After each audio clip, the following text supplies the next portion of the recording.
Welcome to Annette on Life, Liberty, and Happiness, a podcast where I talk about the Constitution, history, politics, pretty much anything else I want to talk about. And this can be found on AnnetteTalks.com, iTunes, Stitcher, Spotify, and especially YouTube, where you can also find the video. And if you're just listening, you should check out the video because I'm taking this mask off now. I was wearing a mask, this is the actual mask that I wear when I go. It's actually just a bandana because I can't make myself buy a mask yet. Anyway, you can find that video on Annette or YouTube/Annette Talks.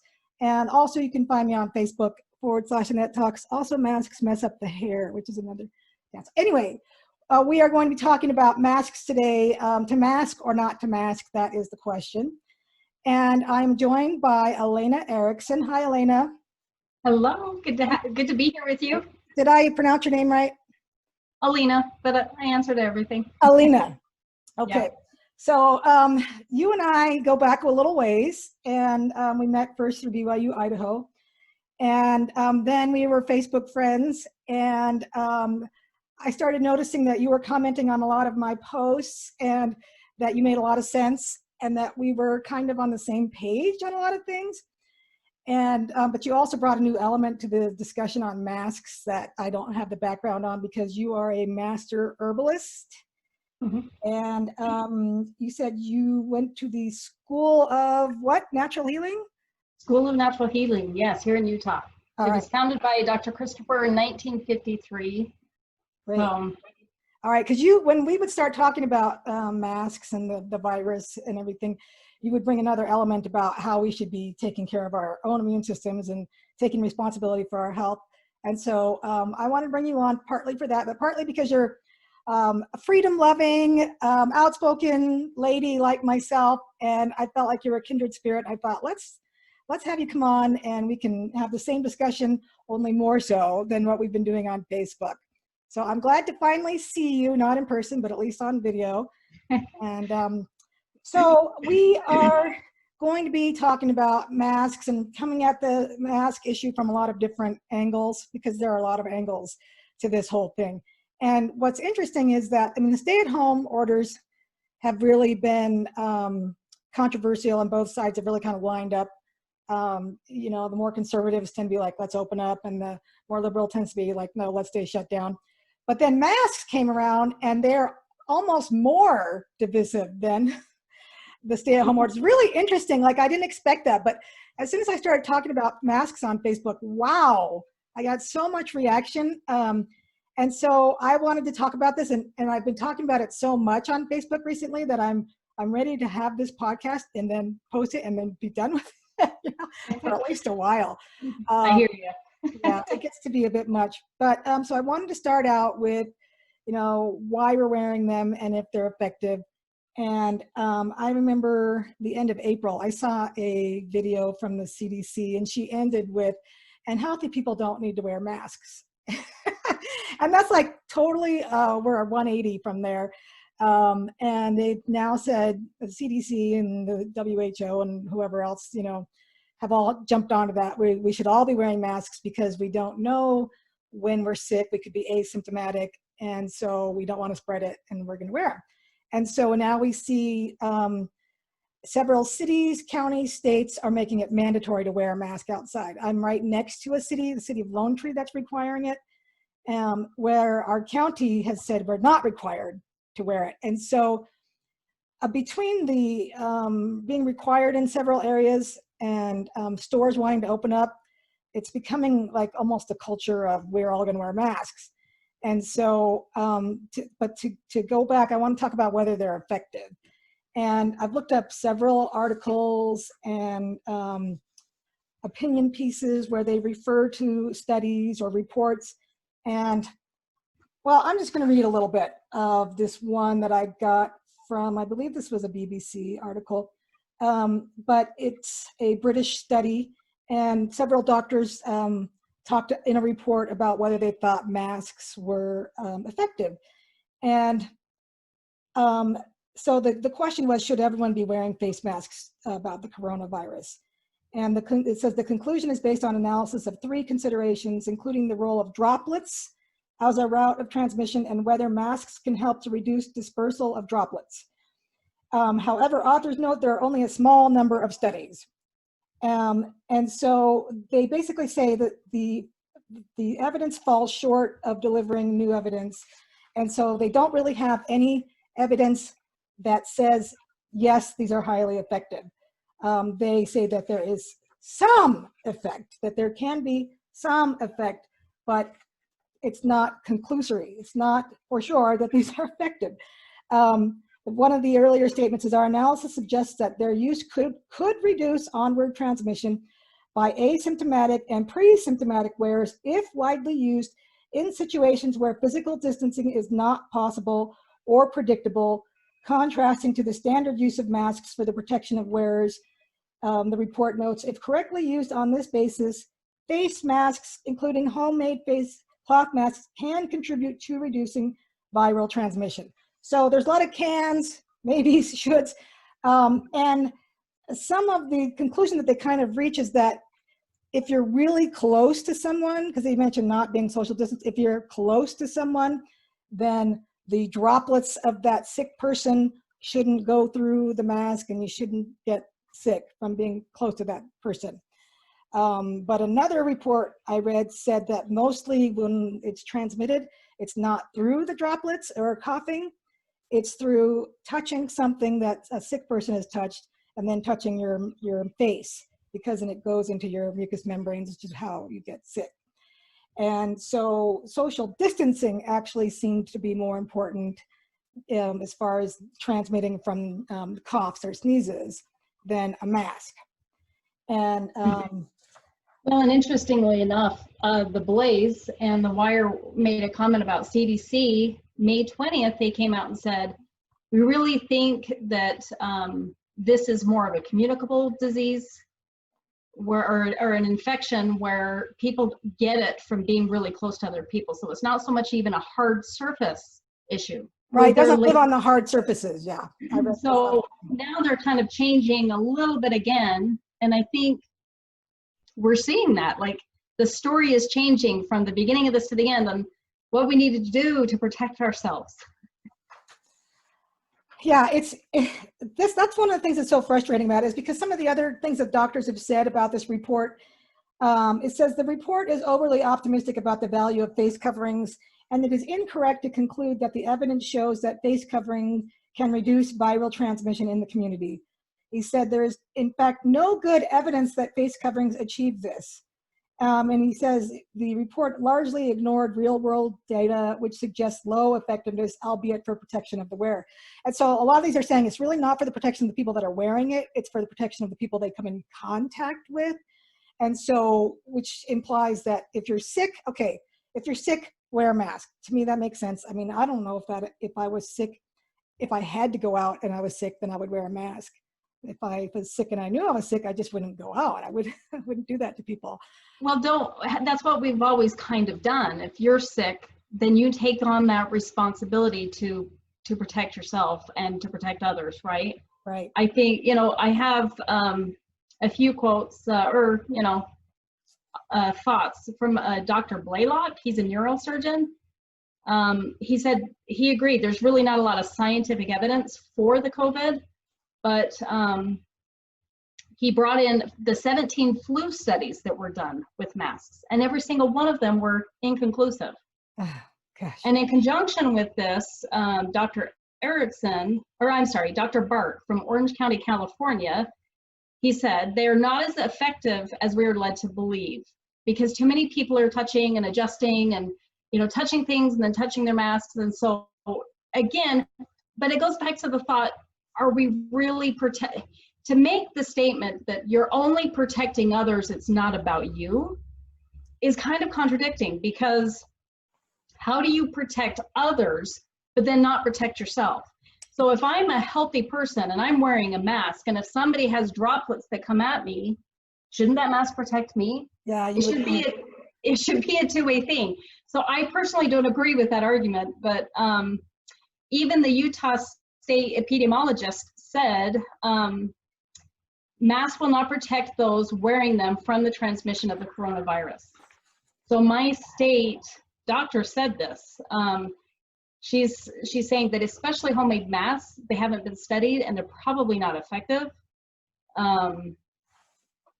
So it's just kind of, and this is also interesting, a New York study found that 60 to 70% of the people who contracted this virus were in their homes, or they were in some kind of a... Isn't that interesting? That, yeah. And we don't know. That's one of the biggest problems about this whole thing is we don't know. And so I feel like so many governments are just taking a shotgun approach. Like, oh, that might work. Let's do it. That might work. Let's do everything. Let's, first it's let's shut down everything, which is ironic because I just read yesterday online, someone posted a report from doctors that was, there were 3 epidemiologists. Yeah, I had to. That's a hard word. Anyway, 3 of these guys who were specialized in epidemics and viral transmissions, bacteria transmissions, etc., had written a report that was published in 2016. They went through all of these different options, including shutting down, social distancing, masking, shutting down restaurants, schools, everything. And at the very end of the report, they basically said, we don't recommend doing any of those things. Those things would be catastrophic to the community. And he says, and what was very appealing to me was that at the end he said, we should be isolating or quarantining sick people and washing hands and wearing a mask if you're sick.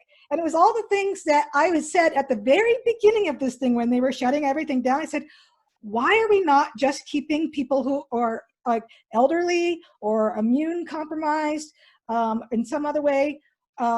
If you are someone that's at high risk, why don't you stay home and then the rest of us get out? And then if you become sick, you stay home. But for some reason, we all had to stay home. And now it feels the same with masks. Instead of if you're sick or if you're compromised, why don't you wear a mask? Now it's everyone, because we heard that it might be effective, the little teensy bit effective. We want everyone to wear a mask all the time when you're outside. And when I see people out on a walk wearing a mask, that's been debunked by everyone. Everyone agrees you don't need to wear a mask when you're out for a walk. And so when I see that, it tells me that, people are like buying into the idea. If you leave the house, you better have a mask on. Or in cars, the same thing. What are you protecting yourself from in your car? If there's nobody else, or if you're in a car with your kid that you live with, but I wanted to throw one other thing out there about effectiveness before we move on. But what's interesting is this is one of those articles too where it says, well, we know it doesn't do much, but something is better. This is one of the lines. Something might be better than nothing. And it's like, anyway, but at the end it says, if you're healthy and want to wear a mask or are now required to do so, it's also crucial to do it properly. Buy disposable masks, not cloth ones, which everyone at the top level of government is saying, where, just make a mask or whatever. Go home and sew a mask, do your part.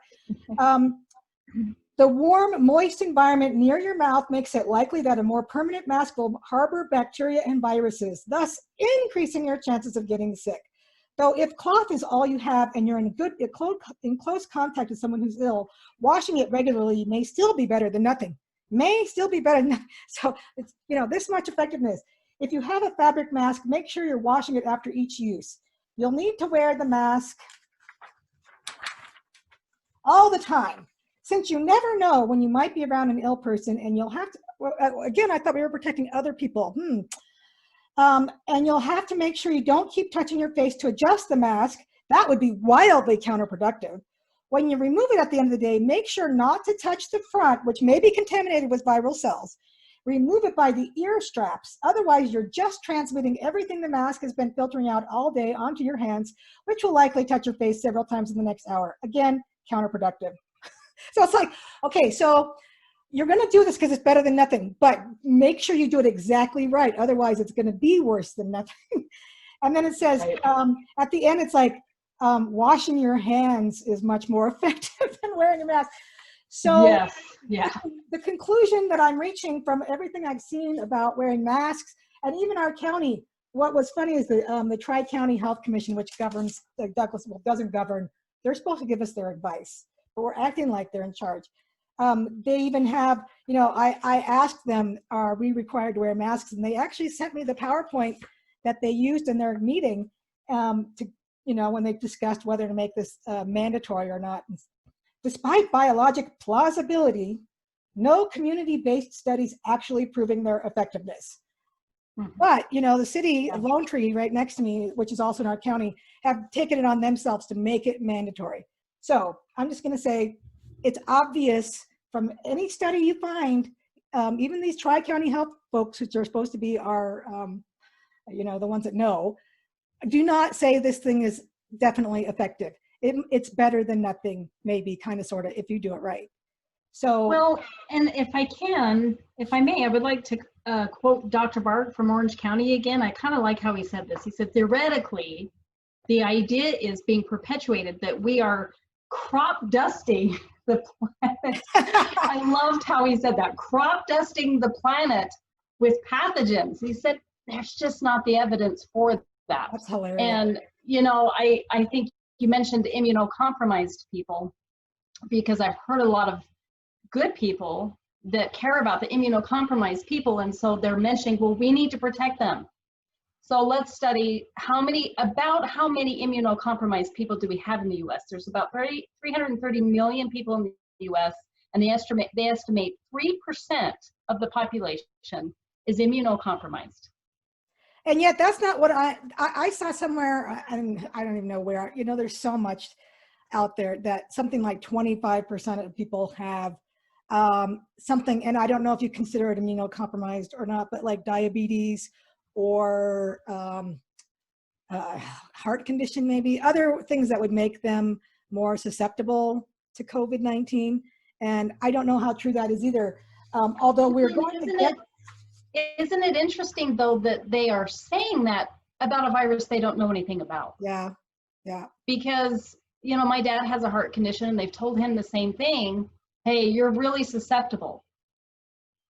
I'm just going to make the blanket statement that anybody who is weak in any way is susceptible. Yeah. Well, you know what? And that's the funny thing, too, is because I've been reading about other things that can compromise your immune system, and fear and anxiety do that. Yeah. And so let's put everyone in masks, and we're going to go to that next, because I think the main reason that people are wearing masks is out of fear, and so they think that wearing a mask gives them protection. It's a visible thing that they can see, and they can look and see that everyone's wearing a mask. Oh, I'm safe, because everyone's made me so fearful. And yet, why are we afraid when that's going to take us to the next topic, which is the numbers and how deadly is this COVID-19? Because when this thing first started and we saw, you know, the video coming out of Italy and people were being, you know, hauled away in coffins and everything, and it looked like the end of the world. Like, I was expecting, when they announced all these stay-at-home orders, I was expecting to look out in my neighborhood and see ambulances, you know, screaming past with sick or dead people, because obviously this thing is terrible, or else because we had to shut down everything. You know, I was expecting, like, bring out your dead kind of thing, and we're not seeing that. I have another study here. Again, this is the BBC one, and it says the UK government scientific advisors believe that the chances of dying from a coronavirus infection are now between 0.5% and 1%. This is the lower than the death rate among confirmed cases, which is 4% globally in WHO figures. And so the problem is, you can either go by who's been tested and who hasn't been tested. But if you go by who's not been tested, then 0.5 and 1%. It's just extremely, extremely low. And so, and then you look at, they break it down further, and the higher percentage is amongst people who are 80 and over. So 80 years old and over is the highest percentage, and then 70 to 79, 60 to 69, 50 to 59, you know, and so on and so forth. And so the people that are most at risk are the very elderly. Okay, here it is about underlying health conditions. Cardiovascular, diabetes, respiratory disease, high blood pressure, those are higher, they are higher risk than people without those conditions. But even so, even cardiovascular, it says you have like I want to say it looks like about an 11% chance. So still your chances are greater, but still not what we were kind of led to believe. I mean, it felt like one in three of us or one in four of us were going to die or get really sick. And it's just not happening. And so yeah, I think it's good to mention. So my husband works at the hospital, and all the coworkers. Well, let me back up. He worked around a woman. She was elderly, and she found out that she was with somebody who had COVID. So she went and got tested. Her test came back positive, so they said, okay, you'll need to go home and quarantine for a while. All she got was tired. Yeah. There were no other for her. I'm not speaking for everybody. She was elderly, so she didn't have many symptoms other than being tired. Yes, so she was just way tired. Well, my husband worked with her, so he was exposed and never got it that we know of.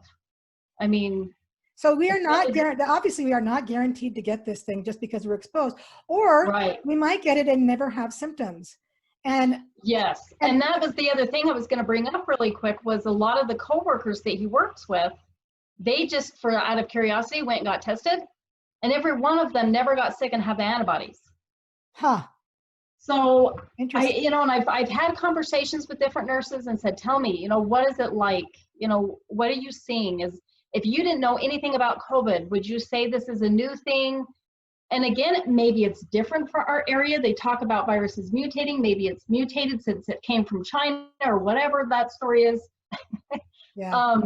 We don't know, but the nurses have told me here that it's just very similar to a respiratory viral infection that they're exposed to all the time, every year. I mean, there's a few different symptoms, but most of the time people are sent home.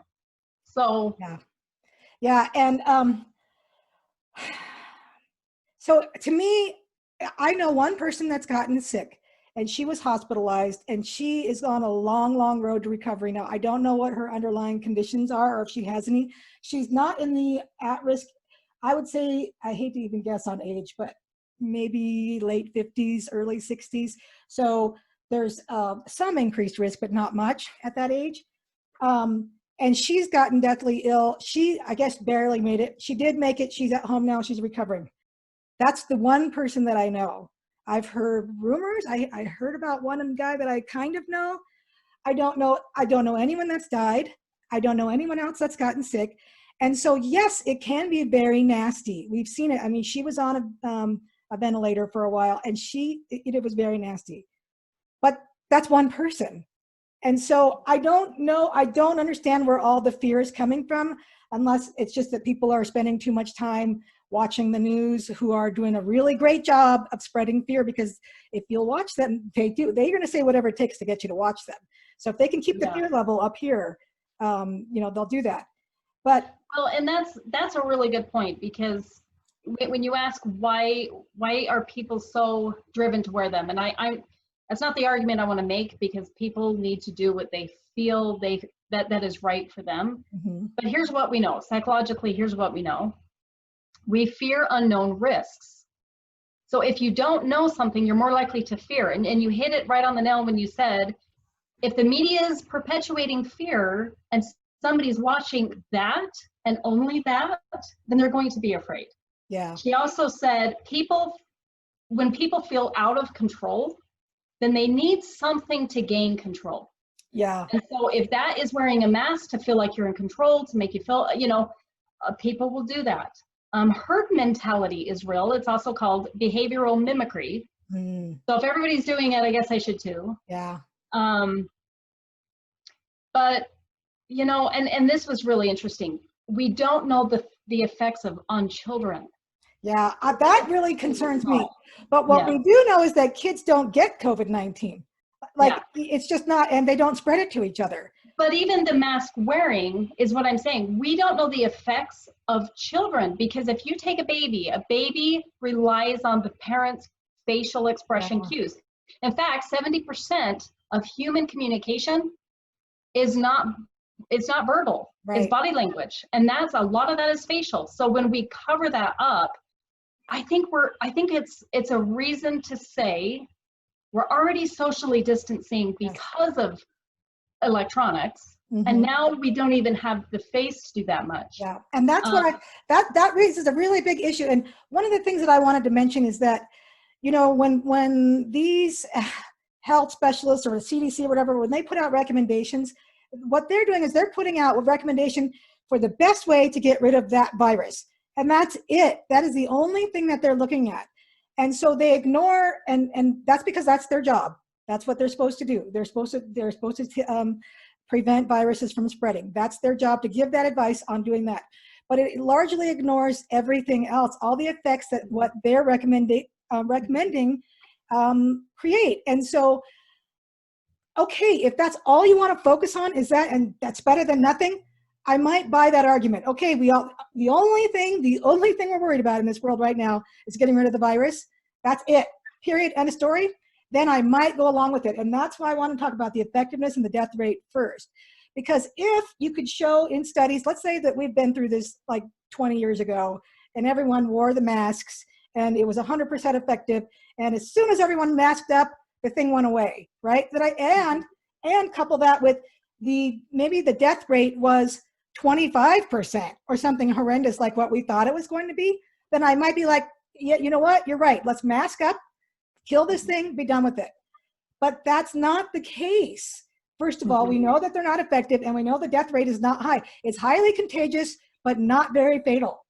So but we also have to consider, and this is from, I'm trying to remember which doctor, it was either Dr. Erickson or Dr. Bark, and they said that once any kind of illness hits herd immunity at a level of 50 to 80%, the virus starts dying off on its own or mutates because it doesn't have anywhere else to go. So really, herd immunity is what we are aiming for, and it's what we've always done. It's what nature has done, not the other way around. And so the good news about the masks, I guess, which is that they're not very effective. So we're hopefully going to get the herd immunity. But what I was getting at is that we are not just focused on the virus. We are well-rounded people that live in this world and want to live. We want to live. We do not want to, cower in our rooms and do just everything we can to stay alive. We want to live. And you bring up a good point, because that's the field I'm going into in a master's, is mental health.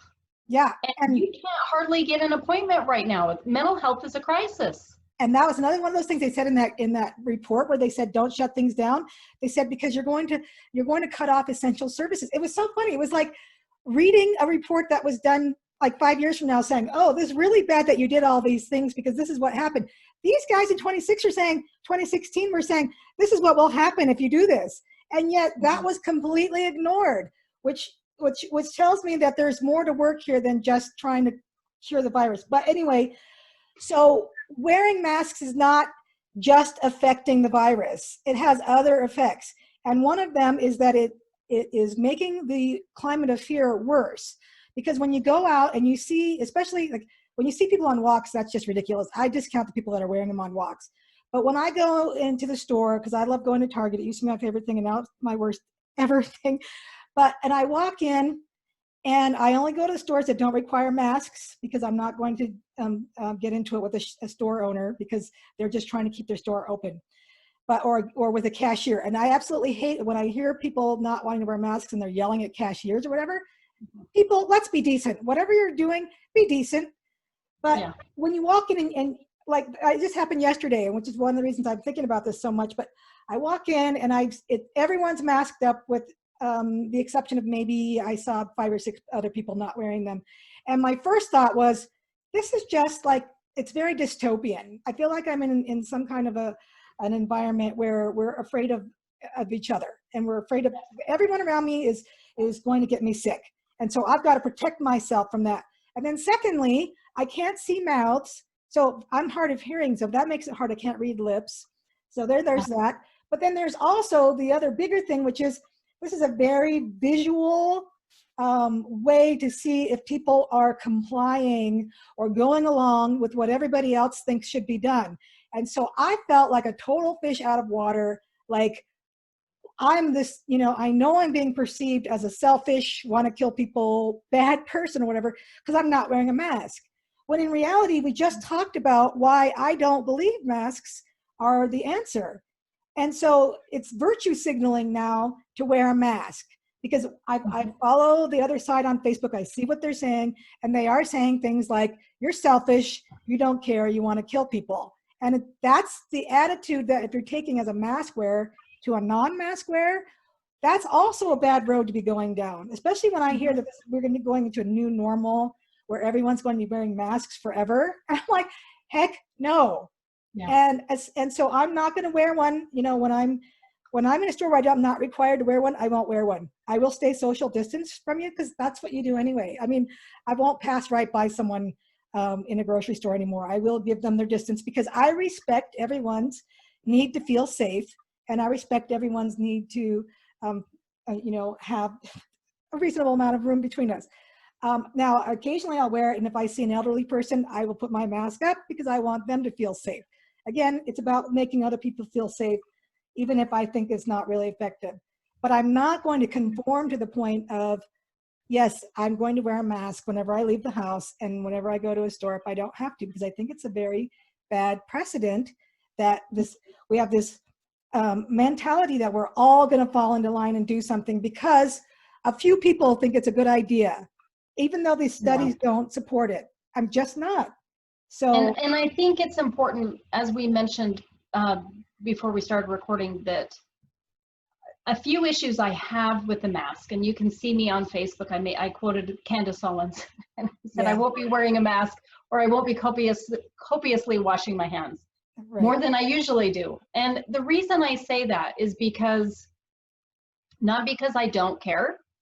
It's not because I don't love others, or I don't think that, we need to take precautions. My issue is that there are probably a lot of people who don't want to wear a mask and just do it anyway. Yeah. And I think, again, like you said, if this was a real threat, if this was, people dying left and right, and if this was a real issue, of course we need to do what we need to do. Right. But the bottom line is if I'm wearing a mask and I don't agree with it, then I'm saying I agree with it. Yeah. And so for me, I wrote Costco and I said, I have loved your store. I have loved your products. Our family has relied on those things, but I want you to know I disagree with the mandated mask wearing. Mm-hmm. I respect you're a private company. And so I'm choosing not to shop there. Yeah. And I think, a lot of people bring in the idea that, but we're supposed to wear, there's restaurants that say no shoes, no shoes, no shirt, no service. We need to remember that's a private store. Yeah. They have the right to say that. But I also hate that they equate shoes and shirts. I've seen this from, well, if you're going to put on shoes and shirts, what's the big deal about putting on a mask? That is like apples to oranges right there. Covering up half of my face is not the same thing as covering my shoes or my feet or my private parts, for the love of Pete. Yeah. So I hate that argument, but I totally agree that private companies can do whatever they want. And that's one of the reasons why I will sometimes soften on the mask issue, because so many of these businesses have been waiting to open again. And if requiring masks allows them to open and make a living, then I will comply gladly with them. Now, if people are still looking for us to do this in 3 months or 6 months, I'm not going to. I just won't go to your store. Which again, it brings up the point that if we have a problem with this, if we internally don't feel that it's right, we need to do the appropriate civic thing civilly. Yes. Yeah. We need to write our government officials. We need to write the store owners, the managers. We need to say, respectfully, this is how I feel. Include the science behind it. Yeah. And, I think we need to, as a people, as a whole, this is our country. Yeah. And I think we need to remember that. Yeah. So we're the home of the free, right? The land of the free, home of the brave. Whatever happened to that? It's like all of a sudden we're like the land of the, well, will you let me go outside without a mask? And I'm too scared. I mean, what? Come on. You know what it reminds me? This is so funny. I just watched Close Encounters of the Third Kind with my girls the other day. And I don't know if you remember, there's a part where Richard Dreyfuss is feeling drawn to the mountain where the UFO is going to show up. Oh, spoiler alert if you haven't seen this. Anyway, and so he goes, but the government has decided they need to keep everyone off of that mountain because they know the UFO is going to show up. And so they come up with a story that there was some kind of a chemical spill or something, and that the air is contaminated. And so don't come up here because you'll die. And so all of the soldiers and everyone up there is wearing gas masks to make it look like that's really happening. And so Richard Dreyfuss goes up there and one of the other actresses, and they're going up there. They've got their gas masks with them, but he says, there's nothing wrong with this air. I just know there is nothing wrong with this air. And of course he was right. He was being totally lied to. And so now when I go out, because as soon as the civilians would walk away, they would take the gas masks off. The government officials take the gas masks off because of course there's no problem with the air. It was just to keep them afraid so they wouldn't come up to the mountain. So it's so funny when I go to the store and I see the masks, I just think, now I think about them, like, there's nothing wrong with the air, people. Take off your masks. It's okay. I just want to say that, you know, like really, let's not be so afraid. 1% death rate chance, and that's if you're over 80 or if you have some other underlying issue. So let's not, like, you know. And again, what's, aside from this one supposedly being more contagious than the flu, would these people have died from the flu anyway? But, you know, the argument, the position that I take isn't to convince anybody of what they need to be doing. If it's okay, I wanted to just kind of touch on a little bit of the principles of the Constitution and compare that. I don't know. We don't talk about the Constitution on this show. Well, since we are speaking of rights, so the founding fathers had a predicament. Just joking. That's one of the main tenets of this podcast. I totally caught your sarcasm. All right, go for it. The founding fathers had a predicament because as they were formulating our country and the Constitution, they had a heavy decision to make of whether or not people could govern themselves. And they decided the people were innately good and that they could govern themselves. They could make decisions. And because we're humans, we make mistakes, that if we go off on a wrong course, we're going to right it. And they had to jump off the deep end and they had to trust that. And so they had to formulate the government to protect people's unalienable rights. Unalienable, for anybody who doesn't know, are rights from God. That's your right to life, liberty, property, and the pursuit of happiness. So the problem people have is that I believe the founders felt that that was an individualistic approach, driven by conscience. The pursuit of happiness is a person's drive according to their conscience, according to what they believe. And so what this whole mass thing, I'm not going to tell somebody else what they have to believe. They need to follow that and guide, you know, do that for themselves. But what is really interesting is that God created people to be thinking, logical, breathing human beings, right? He wanted us to think through these things. And God, he respects individuality. He respects agency. He expects us to go and do the research, search, ponder, and pray. If all you're doing is watching CNN, you might be in trouble. You need to go and expand your research, to study it a little bit more. And so God wants us to be individuals and to research what is right for us. If we think about this, in the church, God doesn't do massive baptisms. It would be nice to go to the temple and take 100 names and just do them at once. But no, it's about the individual. Mm-hmm. Conversely, Satan is very different because his plan was to just make everybody. It's a one-size-fits-all. It's the good of all, which is scary language because that is right from the Communist Manifesto, right, for the good of all. And so I like what Dennis Prager said, and I kind of agree with him. I get where he's going. He said, liberty is about virtue, and human survival is about instinct. So liberty and religion, or liberty and God, go hand in hand. But as human beings, we have a desire to survive.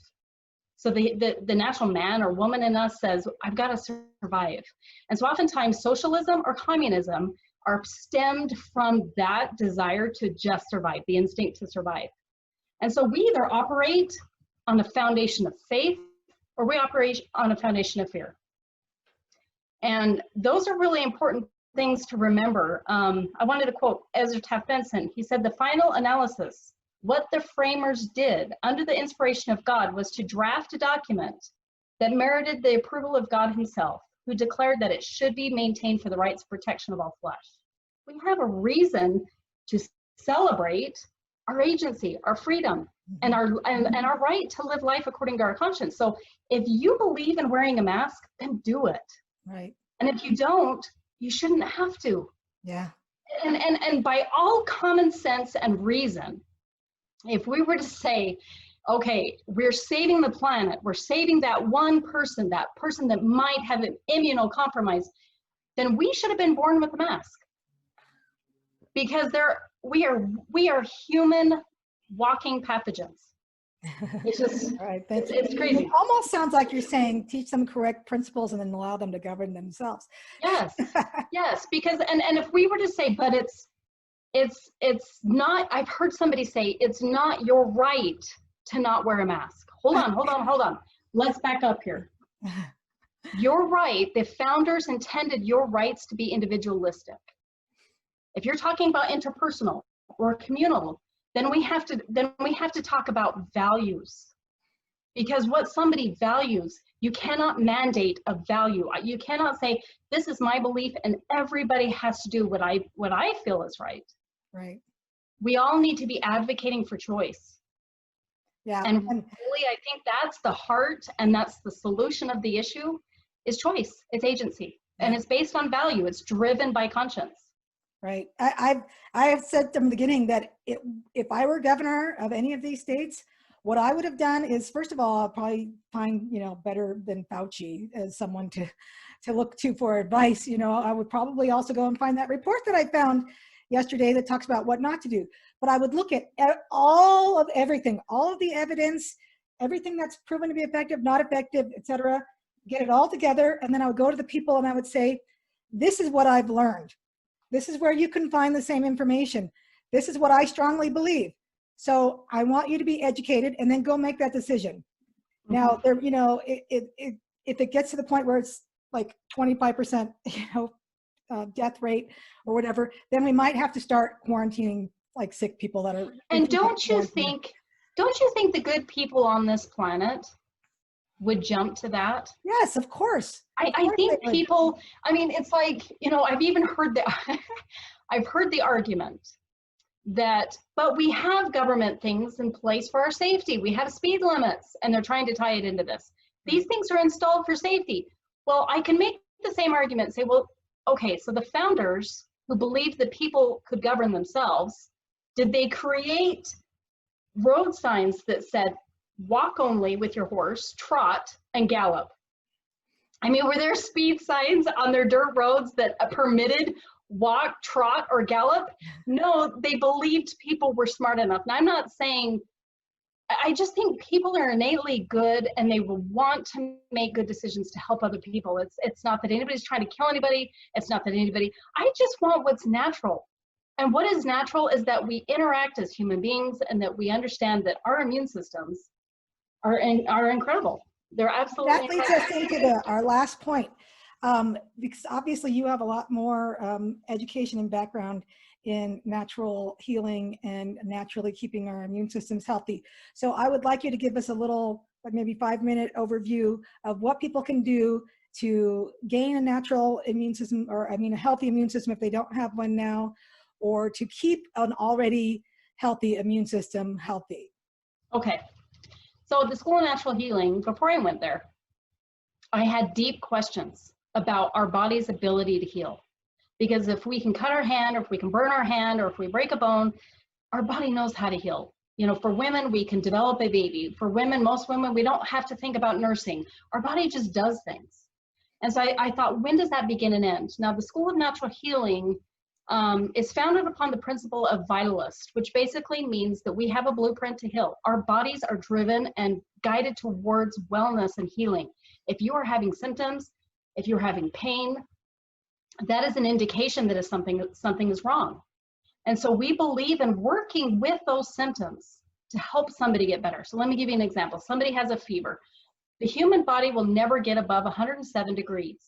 And the school always taught dry heat kills, moist heat heals. So as a vitalist, what we want to do is the body is trying to get hot. We're going to help it because it's trying to do something. Most of the time, the body becomes in such a toxic state that the capillaries expand, they contract, and then the body kick-starts heat or the fever to try and sweat it out. Well, what do? We take ibuprofen or something to suppress the fever. Well, then we drive the sickness deeper. So we would never take, cough medication or anything like that that suppresses, because we want to get it out, and we help the body to do that. Now, when we talk about diet, it's the foundation for anything. And I don't mean to be crass when I say that nature has a habit of breaking down what is weak. And we see this all the time. A fish in the ocean, if it's weak or something, the other fish will eat it. I'm a gardener, and if I plant something in the wrong area, in poor conditions, it's going to be weakened, it's going to have problems. And so it's the same thing. Darwin kind of had it right, survival of the fittest, but we have to be accountable for our choices as a human population. If your diet is McDonald's, then you're constantly weakening your immune system. You're weakening your health. And we have to be accountable for what we're eating and what we're doing. Now, you gave me permission to quote the Doctrine and Covenants, section 89. And the Lord gives us a warning and a promise here. Okay, so the warning is that there will be evil conspiring men in the 4th verse. And then there's a promise in verse 21 that the destroying angel will pass. Then the beautiful thing that the Lord gives us here is direction. He gives us a pattern of how we need to eat. And there's a few things I want to point out here. And one of them is wholesome herbs. Herbs is anything that grows from the ground. Wholesome. Medically, the pharmaceutical companies will take something, and I'm not bashing anybody here, there's a place for everything. But we need to understand the difference between herbs and food and pharmaceuticals. Nature delivers balanced food. And so anytime scientists come in and they take a plant, they're like, oh, there's this healing property in the plant, we'll take out that constituent and we'll isolate it. They have created a chemical. And that's why there's side effects, that's why they can be dangerous, they need to be used with caution. You've got to use them with caution. So the Lord gave us things in wholesome state. He also emphasized fruit and vegetables in their season, which means raw. So Dr. Christopher in the School of Natural Healing, ironically, Dr. Christopher was a member of the Church of Jesus Christ of Latter-day Saints, and his whole school was founded on the principles of the Word of Wisdom. And so he really believed in what was called the mucusless diet, and this promoted a level of pH of 7.35. And it's basically fresh fruits, vegetables, whole grains, nuts, and seeds. He wasn't a complete vegan. He stayed away from dairy, which we don't have the time to get into, but meat has an acidity level of about 5. Dairy is about 6.5, and sugary foods are 3. So if somebody is eating a lot of those things, then they're creating an acidic environment where the body has to compromise. The body cannot survive without that 7.35 range of alkalinity in the blood. And so what it will do is oftentimes it will pull from the most alkaline source in the body, which is the bones, and then that's where osteoporosis, there's a whole bunch of other things that come into play when you're short on calcium. But we also know in the Bible, Daniel was given the same test. And we know that after 10 days of eating just plant food, he was really healthy, and he had the other word of wisdom promise of hidden treasures of knowledge. He was brilliant and bright. So, the first thing that we have to remember to do when we're trying to build our health, and that we are personally accountable and responsible for, and that's our diet. We need to remember our diet, and let your conscience guide you. But do your research. Don't just, we're meant to be thinking, logical, reasoning, educated human beings. So. All right. Thank you very much. And I appreciate that. That's another aspect that we don't hear a lot of, if at all, from the media. No. Get healthy, and I take my vitamin C and my vitamin D, and actually just added turmeric recently, and that's helped with some like joint pains I've had, inflammation. I'm like, Who knew? You know, it's Well, helped much better than I was taking a muscle relaxant, and it would make me all fuzzy, and I didn't like it at all. But yes. I added turmeric, and like I'm feeling better. Wow, that's crazy. Right. That's awesome. I love it. And the body is really incredible. It'll work with what you give it, but oftentimes the best thing you can do for vitamin D is sun. Yeah. Oh yeah. Probably why Florida did better. Yeah. But sun, again, things in their wholesome state. It is always better to eat the whole orange than it is to just take vitamin C isolated, because we don't understand all the constituents that work together and the chemistry that promotes health. Right. But I take the vitamin C. I don't eat oranges very often. I try. I do better. I've got.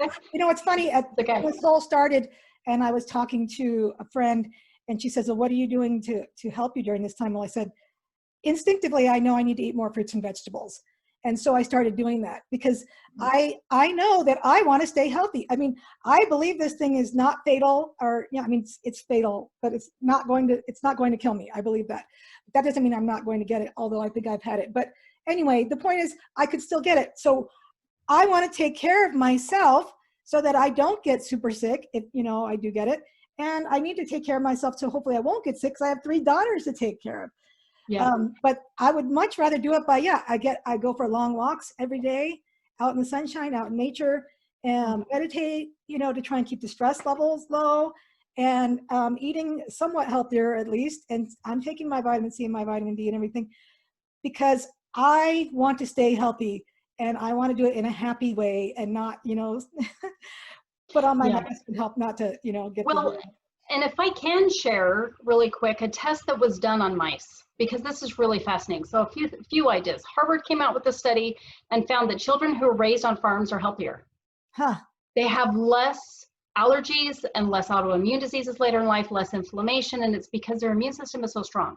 So to support that study, another study was done with mice, and they had a mice that was in a sterile environment. So think of lockdown. They're in a sterile environment, and they have another group that's normal.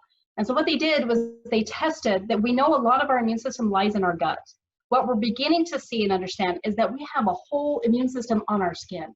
Huh. We have good and bad pathogens on our skin and in our gut. And everybody knows that when you take too many antibiotics, you wipe out the good gut flora in your gut, and you're more susceptible to more infections. So what they did with these mice is they found that on the skin and in the gut, the microbes were parallel. They like mirrored each other in both groups. And then they said, okay, we're going to try something. We're going to administer an antibiotic that should only affect the gut on the mice, and then redo the test. And what they found is that the skin of the mice in both groups adjusted accordingly. So if the gut was weakened, the skin was weakened. So if we are copiously washing our hands, then we don't give that signal to our bodies to fight the pathogens.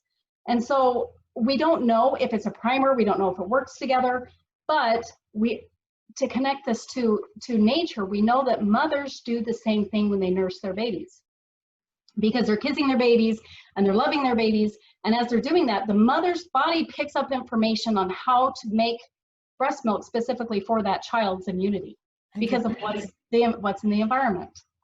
And so, and by the way, those groups of mice, the ones that were sterile, when they introduced bacteria and things, pathogens to these mice, the ones that were in a sterile environment did not fight it as well. So the key message, the key motivating message here on immunity and everything else is that we need to exercise our immune systems. We have to. They need that. They need it to be strong. But we build a strong immune system through healthy living practices. Right. Yeah.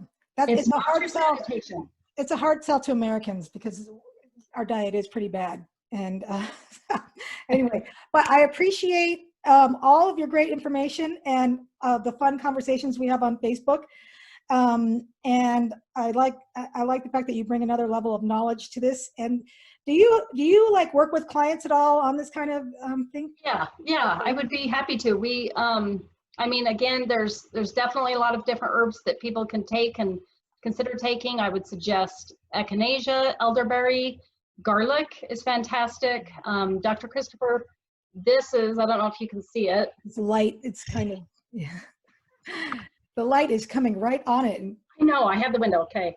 Anyway, he has a whole line of products. Dr. Christopher, you can find a lot of his things on Amazon.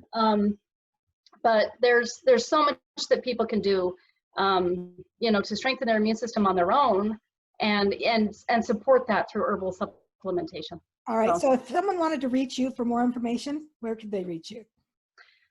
Well, find me on Facebook. All right, and so message me. It's Alena Ericksen, ALENA, and then Ericksen is ERICKSEN. All right. And you can join some fun conversations too. Yes, yeah. Find me as well that way. But all right, thank you very much for what a wonderful discussion. I finally feel like I got a lot of this mask talk off of my chest. And so now I'm going to go into the world, sometimes masking, sometimes not masking. So the answer to the question to me, from me, to mask or not to mask, sometimes if I have to, I will. Hey, thank you so much for having me. It's been great. You're welcome. All right. Thank you all for listening to Annette on Life, Liberty, and Happiness, a podcast where you can hear about the Constitution, politics, etc. And you can find me on AnnetteTalks.com, iTunes, Stitcher, Spotify, YouTube /Annette Talks.